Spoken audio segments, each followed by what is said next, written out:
Hello, this is Sandi. She's a dear friend of mine. She's a very special artist and also an intuitive, to the point that she's aware of one of her guides, who is a qualia, who is Andromedan. And Sandi's done some lovely paintings of her and figures.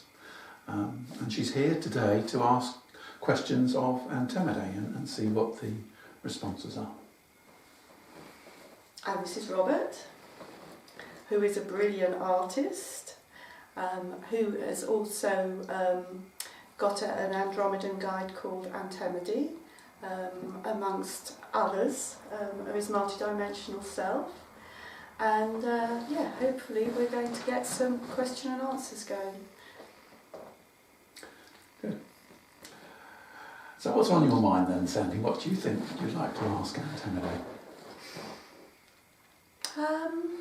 Gosh. Now my mind's gone completely blank, all those things we were talking about earlier. Should we start off by seeing what he's got to say about the multidimensional self? Yeah, let's Antemedi start the proceedings and I'll see what comes up question-wise. Okay. When we talk of the multidimensional self, you understand this from the human perspective. To some people this is a new idea altogether. And in a way it threatens the idea of self and what it means to be self, if you are more than one self. Conceptually, because of time and progression, it's easy to accept a past life and a future life, as if it's the same you transiting through these in progression. But life takes place in the now, so all of these things are happening concurrently, and time isn't of the essence. You all have different vibrational aspects. You all have different multi-dimensions. They're all living lives at the moment.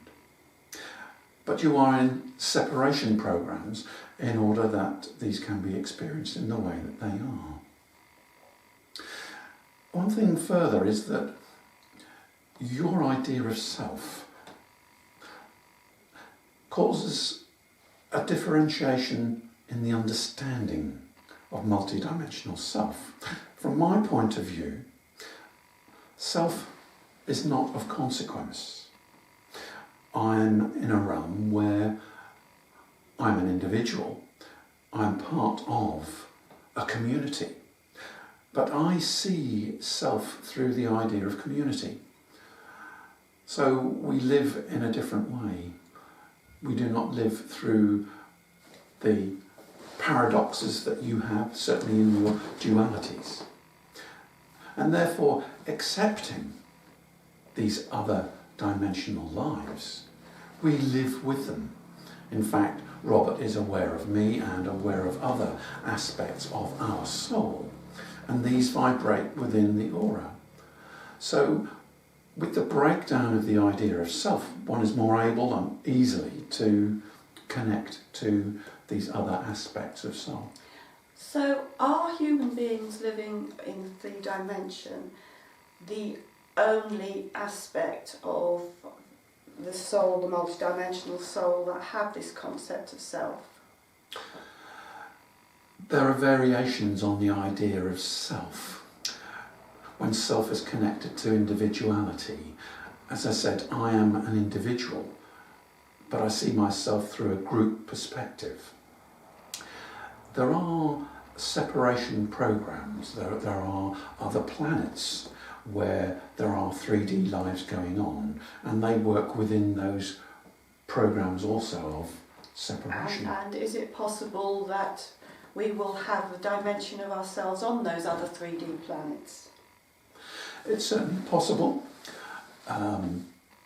From my perspective, I'm working with Robert, and Aquaria is working with you on Earth at present, and within our soul there is no fraction into another third dimension reality. But we've had past lives that were three-dimensional on this planet, which, if time doesn't exist, are also happening at the moment of now. So how does that come into it? Because I'm assuming that all of those past lives, we will have this concept of self. Yes, correct. How am I supposed to answer that one? It was more of a realisation, really, as he was talking, wondering how this all fits in. Because I'm not aware of how many past lives I've had. Are you? Not in totality. Is there a limit? There's no limit to the number of times to experience something. Just for a moment, I'd like to... Sorry, no, it's okay, Sandi. Just like to interject, because I'm not sure if people may understand necessarily what's going on, in as much that one moment I'm talking as Robert, and the next moment I'm talking as Antemedi. Or, I could be talking as a Kwali or somebody else. And so there's this kind of seamlessness sometimes, and occasionally it's not easy to differentiate between what it is that I'm saying as Robert and what is actually being channeled through. And that's because, I suppose in a way, that this differentiation of self disperses. Yeah, I feel the same. Sometimes when I say things, it just happens, and perhaps I'm not saying it's not me, but perhaps it's a combination, because it's triggered by her or sort of one of my other multidimensional selves. I've got no awareness of that, but it could be. I don't know. Yeah. And what had been said to me in the past is it important to know the difference? Because that's about interpretation, about judgment. Is it good to know that because it makes you somebody better or different?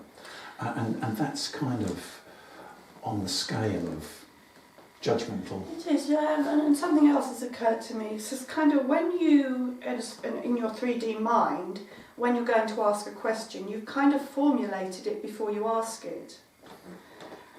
So when it just happens, when it just flows through, perhaps it's more that it's not our three-dimensional mind that's actually coming up with it. Perhaps it is just coming from one of your multidimensional selves. When that's relative to a question, where the question forms, the question usually forms from a sponsoring thought. And the sponsoring thought can be influenced by the subconscious mind, which has its own needs and programs. So even when asking questions of an entity or of yourself, these are usually formed through the unconscious programs, desires and needs, and duality. That said, there is nothing wrong with a question. It shows where you are asking from and shows you why it is that you are asking that question. The point that you are making, however, is where the information flows from. If the information that flows from flows through clearly, perhaps without the questioning, then the information comes from a different place because it's not constrained by preformed questions. That said, questions can be very good because they put anyone on the spot, including myself as Antemedi, and I'm then able to respond without going through that same process because I am also connected to a part of the isness. I spoke earlier about the perception of self and the way that I am and live within a community. As souls, we are self and we are not self. We are source, and we are program. We are a system. So seeing soul as a system that is self and is not self allows us to connect directly to those levels so that there is nothing in the way, no ideas stopping that flow from the isness. It doesn't have to go through ideas of self, because some ideas are not of self. Mm-hmm. That's not an easy one to... Yeah, when you're talking about ideas, it's self. To go through self means that you're getting the self's perception, filtering it out, doesn't it? So Yes. any information that's coming through self may not actually be coming out in the way that it was meant to come out, because it's being filtered through your energetic blocks, your perception that might be a bit warped in some way. Yes, and that is why some people mistrust channeling. It's to do with the level of vibration. If you're prepared to work on yourselves, of course, all is well-meaning, and people have a perception or a vibration or an interpretation. And the more they cleanse away of their subconscious preformed ideas, then the more that the channeling can flow. And it's a question of whereabouts your vibrations connect to. And you can tell this by the information that flows. If the information is about yourself, that is one thing. If it is about the things that are corrupted perhaps within your psyche that could work in a different way, that's information for your progression. However, I would like to be talking about information which flows from myself as much unhindered as possible. That is why at this time, time being a very peculiar word to use, but at this stage, happy enough to undertake these questions so that I may answer directly without the interference of Robert's unconscious mind.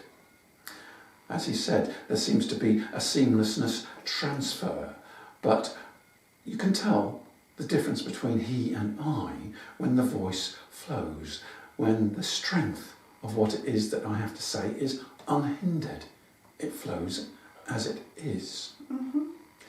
Some people, when they are channeling, talk of specific items. They talk of an agenda. I have no agenda. I'm happy to talk about anything as I see it in my perspective. You have no agenda means that you don't mind what information we ask you to bring to us. Is there a limit to the information that you are able to bring to us? There is no limit. There is only the limitations of your understanding. Or our questions? Indeed. Often your language does not have words for concepts that we understand. And you need to invent new words and new understandings. Perhaps examples of these will flow in the questions. Do you have words for all the concepts that we understand? I understand Robert because I am Robert.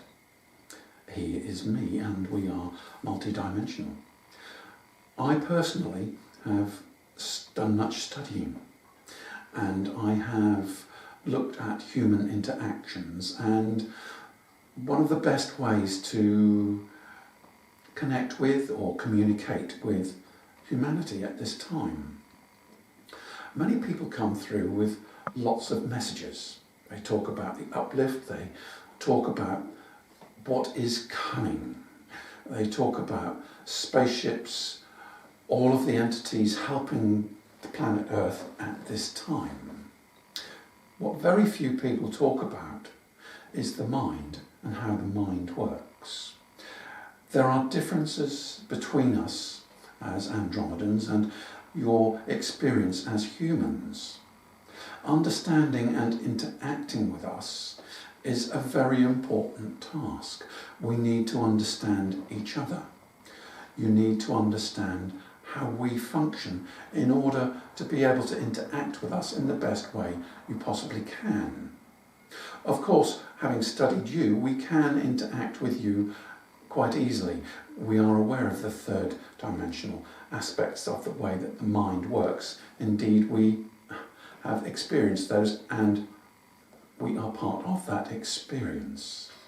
When you talk about the mind in the 3-dimension, are you talking about everybody's mind? Do you understand how everybody's mind here works? There are what we call arcana programs. These are the vibrations of each dimension. We understand the way that the mind works and how the unconscious programs affect the body and the ways that these pre-form ideas and interpretations. So understanding the way that the mind works is important. It's not necessarily important to know every machination, though we have a great deal of knowledge on that. However, do you as humanity understand fully how your mind works? No. I've studied it, but I don't think it's possible to know how every human being's mind works, because we are not all the same, and some minds will be corrupted by blocks, by drugs. Some minds will be more open than others. So how can it be possible to understand how everybody's mind works? It is the way in which they work, the processing and the programming. Everybody is an individual and they will have individual experiences that informs their programming. Very few realise that they are the program and the programmer. It's very difficult for self to see that it is also a program. The universe is a program and you are part of that. But it is a system, and once you understand what the system is, that is how we say that we know how you think, the way in which you think. So, all human beings will have a mind that functions, or is meant to function in a similar sort of way, because of the physicality of us, the way that the neurons work, etc. The biology of it, is that what you're saying? The body is a representation of the mind and vice versa. You have a collective consciousness. There are different things in your collective consciousness.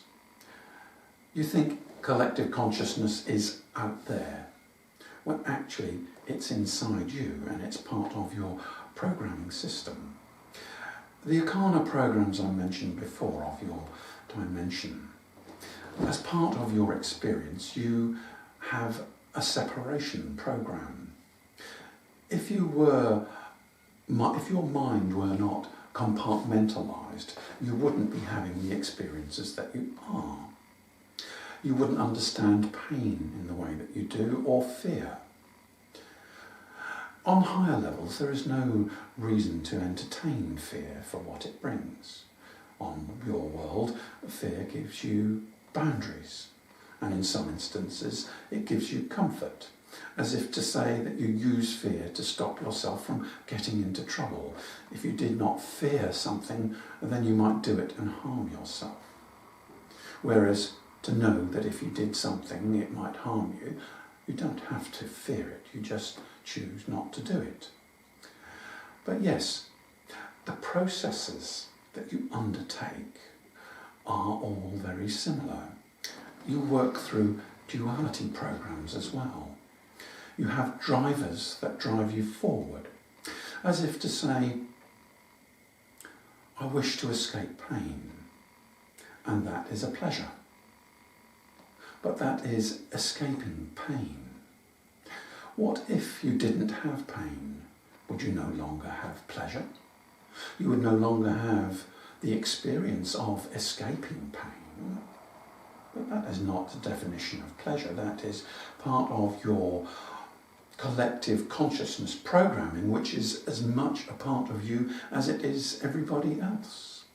So yes, we would contend and say that the processes you undertake are all very similar, but as individuals, your experiences, your DNA of all your family, of the energy that you are, that you transmute as part of your timelines, you are all very different in your expressions. That was very interesting about the collective consciousness, because of course it's very difficult to imagine that a collective consciousness is inside of me. When I think about it, I always see it as a cloud up there, and we're all feeding into it and all feeding from it. So that was quite. That's something I really find hard to envisage. Perhaps you don't remember the last session that we had. Is that relevant to what we're doing? Yes, absolutely. Where I was told that my consciousness, my bubble, that's one of the reasons why I felt so empty. Right. That my bubble of consciousness was being inserted into the collective consciousness as a bubble, because I have this knowledge, but I'm not afraid of it. So it's going to affect the collective. Okay. So that was quite reassuring to me, because I'd started to feel maybe there was something physically wrong with me, with all this emptiness and tiredness. So when Antemedi just said that the collective consciousness is not around us, it's inside of us, how can that be? How does that work? All is a part of everything. However, as individuals, you can choose what consciousness you plug into. Many people just do not realise that they are allowing the collective consciousness to be within them in such a way, dictating to them. In fact, there is no difference between them and the collective consciousness. They contribute to the collective consciousness and it contributes to them. Of course, this is unfortunate in some ways, because a lot of the collective consciousness is filled with all sorts of unfortunate deeds. I hasten not to say horrible, because that would be judgmental, but very negative things that are going to affect it and will affect each individual. However, the programming that you have in your unconscious mind or in your subconscious, which is connected to the collective consciousness, it's just another description of consciousness. A part of you. You are the collective. You are the individual. But what you decide about your programming is entirely up to you. So, whilst we could say you could disconnect from part of the collective consciousness, it's more a question of deselecting parts of it that you find unsatisfactory or unhelpful. So your consciousness changes. You change it and it becomes part of your program, part of your subconscious. So as you choose to see things in a different way, so your subconscious programming becomes different. So you add to the collective consciousness in a different way. And we can do that by monitoring our thoughts. Self-monitoring of thoughts is a good way. But if you need to constantly monitor your thoughts, then your thoughts are in need of monitoring. Now, what do I mean by that? I mean that you then have to look out for what it is that you would prefer to be different. Whereas what I am talking about is not so much radical, but moving away from the observational. Yes, it is good to observe what you do, to change your thoughts, but how do you change your thoughts? It's very easy to read a book and to say, yes, that's meaningful. But has it actually changed a program in your unconscious mind? You actually have to reach into your unconscious mind, either in meditation, and see where these sponsoring thoughts lie. And you actually have to do the work of changing your program. You are, as I said, the programmer and the program. Making an effort to change the program. People who enter into therapy change their thoughts because they understand what they have done and why they have done it. One does not need then to necessarily monitor what you then do in the future, because that thought has been, that way of being, that way of processing has changed. So, whilst observation is good, one does not need to use observation to check to see if you are being who you should be, as if to say that you have not healed yourself and you are constantly looking to see back that you have changed and that you are now different. If somebody has not done the inner work and released their blocks, is it possible by monitoring their thoughts that their blocks might release anyway?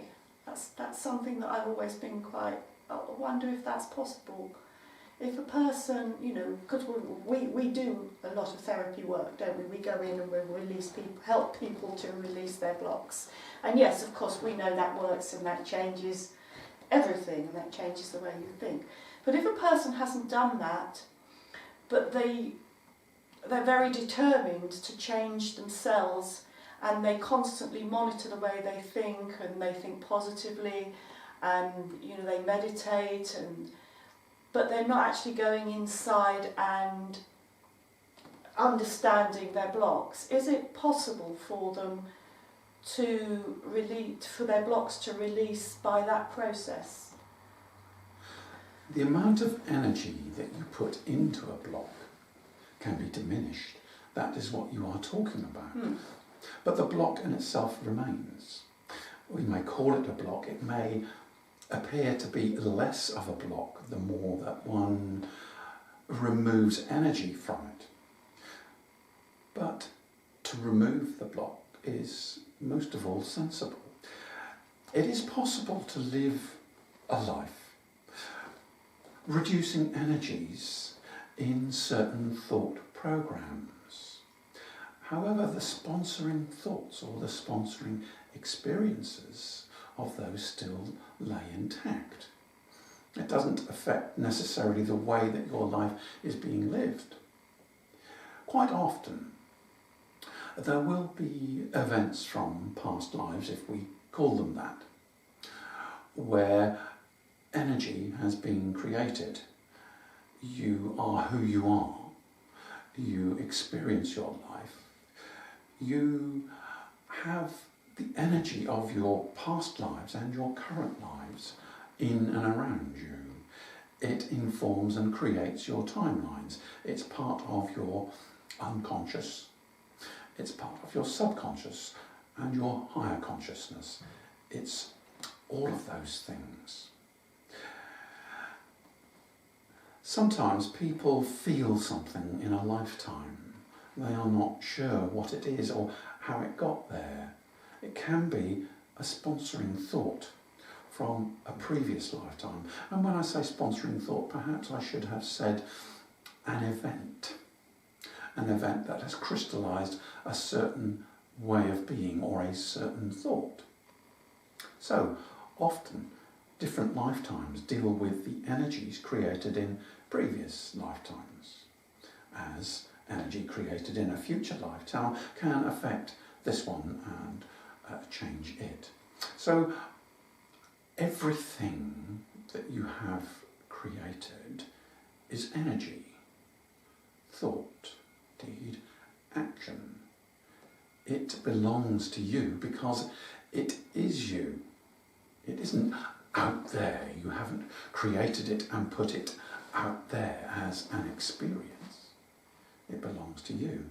This, for some, may seem like a hard task because being responsible for negative energy may be a hard task. But when you understand how you can process this energy, how the mind works, and that it is not necessarily a hard task. In fact, you create disharmony avoiding such tasks. So, it was not a simple answer, but... I didn't expect a simple answer. It wasn't a simple question. Nothing is simple, is it? It's just that I've come across a lot of people in my life that purport to be very positive spiritual people, but they refuse to look inside of themselves. And I just wondered if... Yeah, I'm talking now as Robert, but I do remember someone once saying to me that they practiced the middle way, which was that as they walked along their path in life, that there was, I suppose, a duality aspect to it, a duality, that they would try and walk the middle. But what they were actually doing is they were afraid of certain things, and they were avoiding situations, and they were saying, I'm too spiritual to become involved in that situation, to deal with that problem, or my feelings about that problem, and they sort of avoided it. Yeah, I remember one guy who insisted to me he was a shaman, and I tried to do some work with him, and he absolutely put up a barrier because he thought he had to be in control at all times and he would not let anybody pass that barrier. And thinking, how can that, the two just don't go together, do they? No. Nobody that has to put a barrier up is free from whatever they're hiding behind that barrier. Yeah. So people... Yeah, and we started this talk out by talking about multidimensionality. Yes, I've gone a bit off. No, I think the freedom of it is much better than trying to... Multidimensionality is such a nebulous, and a nebulous subject, isn't it? Because, as I was saying to you before we even begun this, you'd say multidimensional to many people, and they will just think of the mind and where the mind can go. They will have no concept of our other bodies, our any of the alien connection that would. And when you mention that, they, my God, they think you're mad. They do, yeah. So when we talk about multidimensionality, perhaps we ought to put it more into some context of what we're actually talking about. What we're talking about and what you were talking about may not necessarily be the same thing. However, let's take, for example, the situation of the fifth dimensional upgrade and timelines. The fifth dimensional aspect of you already exists. It's on a timeline. It had a different start to that particular timeline. There are many timelines and many aspects of you. Talking of you as Robert's relationship with me, Antemedi, you can see for what it is. But I'm talking about the self-you, the you that will be transforming to fifth dimension. You are already on that timeline. When the shift comes, if one timeline is here and another here, you will move from one timeline to the other, and the previous timeline will cease to exist for you. You will be on a timeline with new memories and new situations and new programs. The world will be different as well. You think, how does this happen? How does this shift take place? I've spoken before about the pulse, about vibrations, how the pulse of a vibrational dimension is on, off, and that movement is an illusion. Your material world in its hologram is being reformed in new positions all of the time. So your physical bodies and movement is part of the illusion. They are real and they are wonderful things in which to experience. So when the shift takes place, there will be a series of shifts, but these will be instantaneous shifts. And plugging into what Sandi said earlier, some of these will happen just like that. There will be a new consciousness and there will be new programs, and some of the past programs will be left behind without the work on them.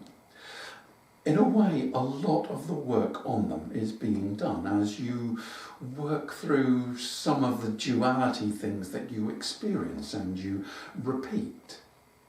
And there is an agreement on, and your higher light bodies realise there is no reason to continue with the repeating of them. So, yes, there will be a shift without having to do the work in the subconscious on some of these things, but not as a way of putting a sticky plaster over as the way that was described earlier.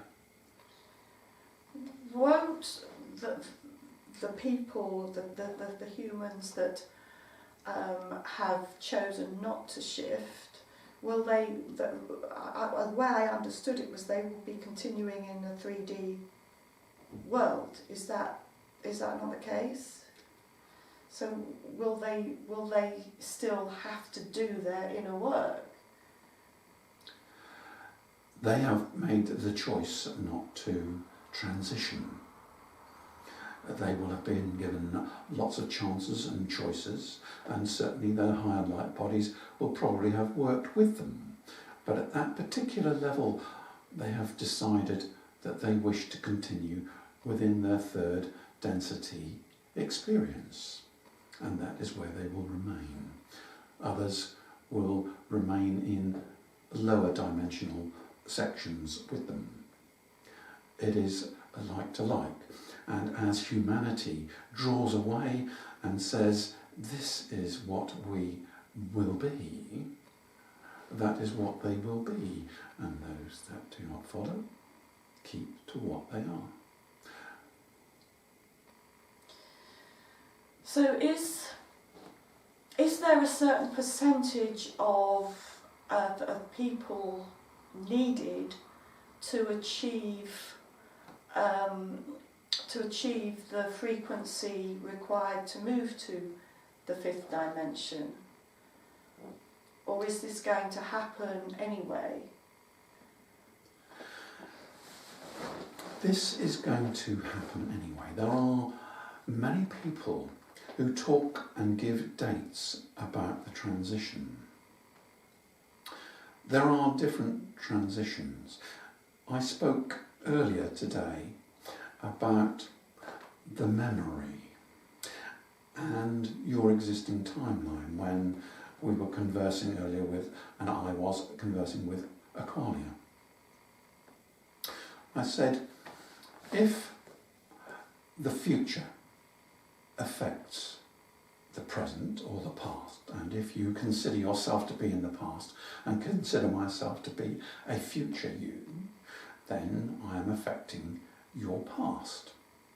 if I am affecting your past in the moment of now, that is changing your memory because your timeline is changing, because you are changing. But you have no awareness in your timeline that your timeline has changed. You look back over your history and you say, there it is. Our history is unchanging. And of course that is your experience of it. But I can assure you, it is constantly changing, as is the future changing. All is in flux. But the programs that you are in give you no idea as to the fact that your memory is constantly changing because your timelines are changing. I don't know if that's answered the question that you answered. I thought that was just... That's a difficult one, isn't it? Because if our memories are constantly changing, and we have had experiences with other people, would their memories be constantly changing to accommodate ours? That's a jolly good point. That's really interesting.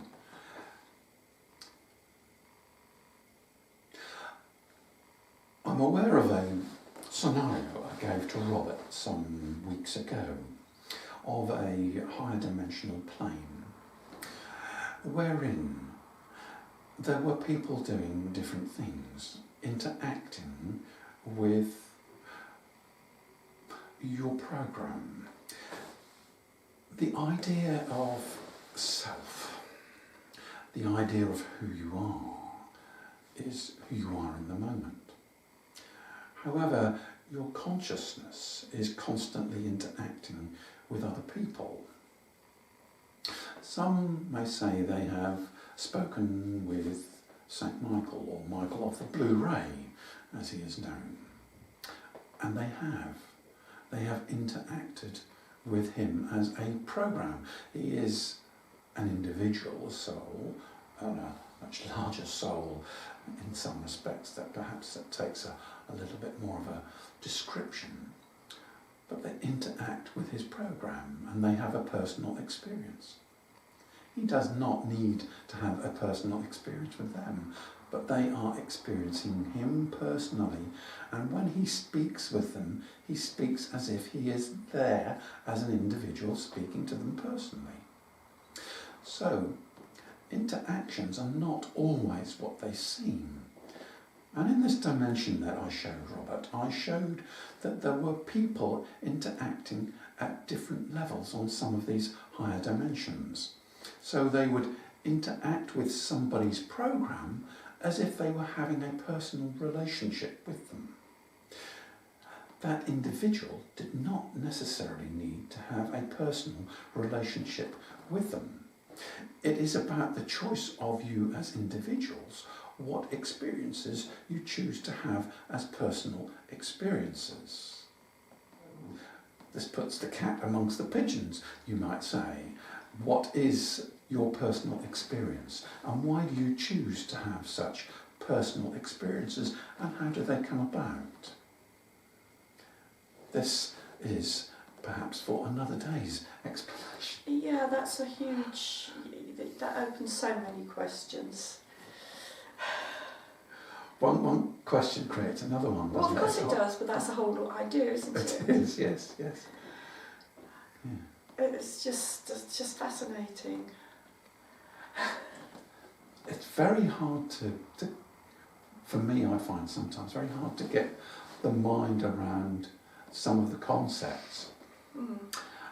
And that's why the need for visual metaphors is so strong and pertinent. You know, when he's talking about these things, I'm seeing. Perhaps it's not necessary to get the mind around it, because when you're in it, it's like your book. When I read your book, I can understand it because I'm there. Yeah. But when I come back and try and work it out, it's not possible, because our three-dimensional minds are not equipped to do that. Yeah. So perhaps we're trying to complicate things more than they need to be. I think we're trying to understand information that's coming from more fluid minds. And I say that because they talk constantly about perception. We have a perception that's from our perspective, and we might say that, okay, if I had lots of different perspectives, I had as many perspectives as possible, I can look at the world in lots of different ways, but I'm still seeing the world from a perspective, and it's still a multifaceted view, but it's still in that realm of perspection. Sorry. When you it's actually probably a lot easier for them to understand us because of the fluidity of their minds. Yeah. It's easier for them than it is for us. Yeah. Because our minds aren't equipped for it. Yeah. Basically. Yeah. But the more we try and the more flexible we become with this understanding, the easier it's going to become, and the easier it becomes for some of us, that then grows. Absolutely, and what they were saying earlier when we were talking off camera is that these thoughts and this way of working, even if not many people hear it, what we're actually doing is we're concreting it into the consciousness because we're processing it. It's a, as you say, I often find that I'm told something and I understand it at the time. I might be typing it up and it makes perfect sense. Yeah. And then when you go back to it, you say, what earth does that mean? Yeah. But we also, it's our vocabulary as well. Yes.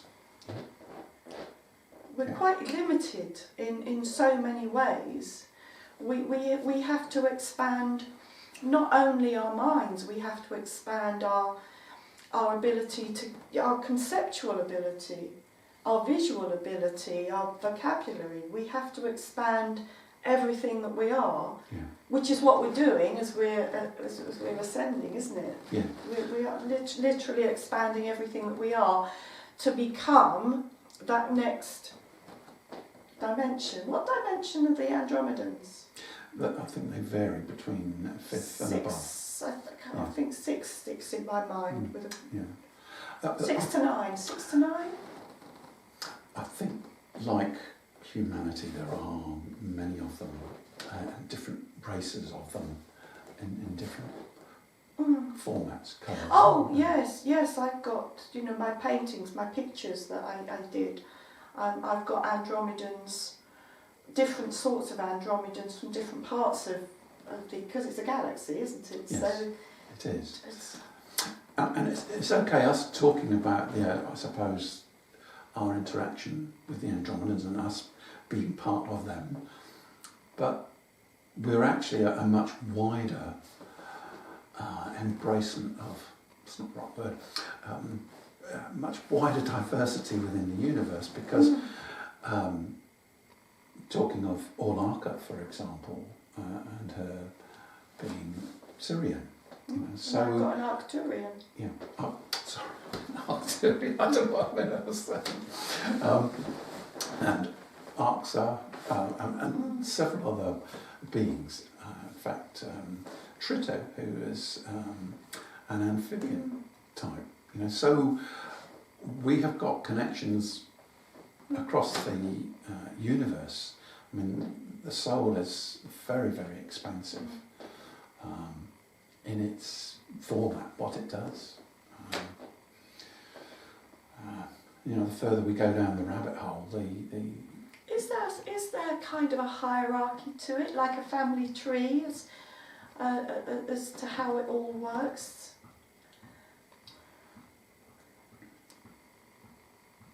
I mean, I have seen various models of them, but people, but I don't really know. We talked in the past about soul twin, groups and twin being flames. hermaphrodites, and that a twin flame is the female aspect of me, or the man aspect, vice versa. It's interesting that I talk and interact with a quina, and a quina is the embodiment of all of the female aspects of my soul self at a higher self level. But when we talk of soul, we've got, as my understanding is, that we've got 12 male and female, or 6 hermaphrodites of a higher self or an oversoul, and there are 12 of those in a monad. Oh, I think I've got that wrong. I can't remember.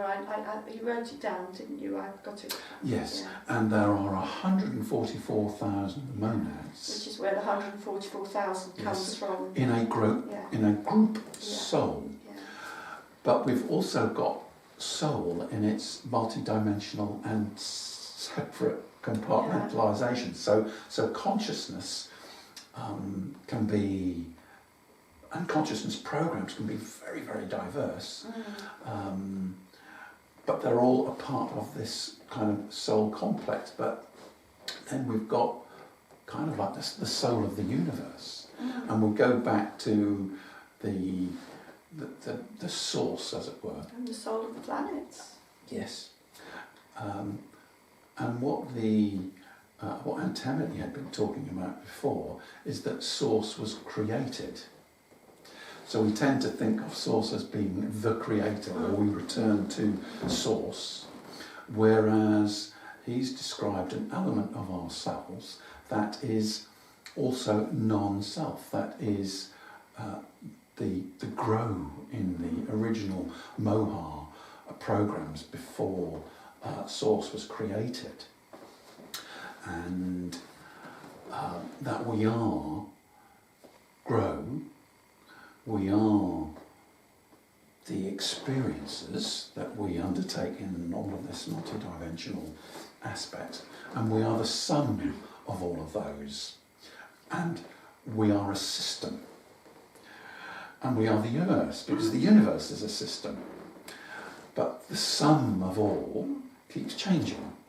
But it's the fact that we are a process as well as a soul. You know, that's perhaps hard, I don't know, for some people to...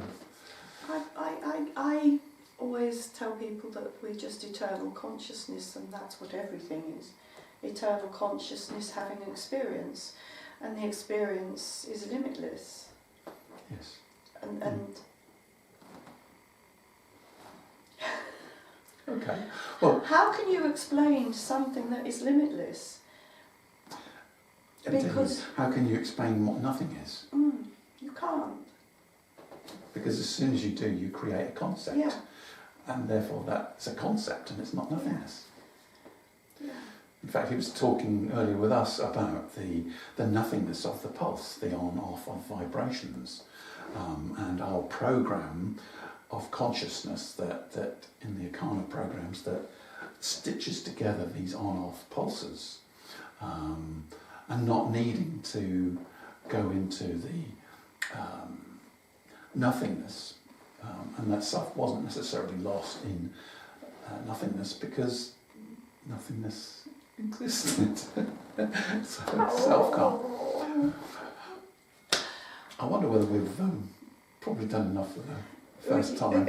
You needed to be done at 4:30, and it's 20 to 5. So yeah, okay, I think if we I better go home. say goodbye to everyone, and maybe if they like what we're talking about, they'll tune in another day. Audience. Oh, I hope so. I hope so. Oh, Anyway, been nice to talk to everyone, and nice to talk to you, Sandi. Yeah, I hope they can understand it. Actually, that's a jolly good point. If people have questions, and we do get this up on YouTube, perhaps they can write some questions on there, and we can then have a session about their questions. Absolutely, Yeah, that's absolutely. a brilliant idea. Yeah. And I will, if you get it up on YouTube, I'll point my Awaken Warriors group to it. Well, I'll look at it first. But I think everybody finds their way to what they find interesting.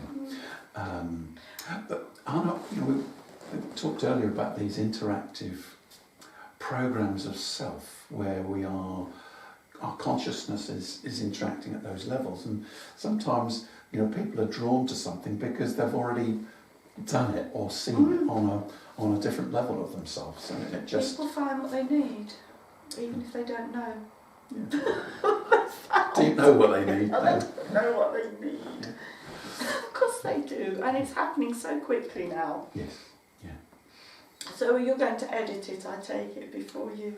Well, I think we'll say goodbye to everyone first, and then yes, I will. Yeah, if there is anything, I don't think there's much that needs editing, to be honest. I think I need to leave it as it is, unedited. I've never done this.